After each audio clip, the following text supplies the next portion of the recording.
Quando vale la vita del vigile del fuoco ci nasce la domanda spontanea dopo gli ultimi accadimenti che si sono succeduti sia nel territorio etneo ma siciliano, ma anche in Italia negli ultimi anni.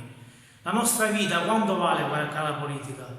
Il nostro mestiere è un lavoro a rischio, un lavoro atipico. Noi vorremmo vedere le risposte certe.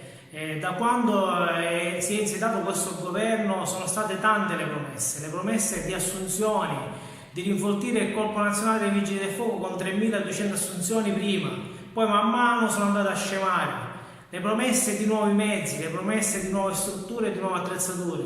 Ma allo stato attuale la Sicilia, ma soprattutto Catania, ha una grossa difficoltà.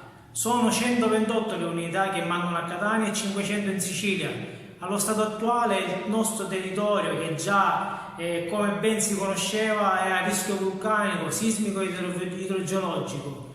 Noi vogliamo delle attrezzature idonee per poter operare in questo tipo di clima.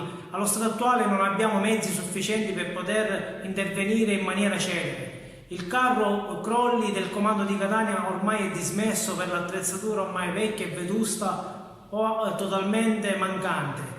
Non abbiamo attrezzatura per poter intervenire in caso di bombe d'acqua o di alluvioni.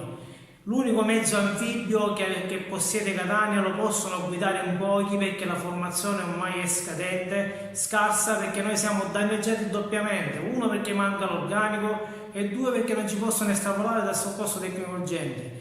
Cara politica, noi non ve lo possiamo più permettere, vogliamo risposte certe per la salvaguardia del territorio, per la vita dei soccorritori e della popolazione. Vogliamo risposte esaustive.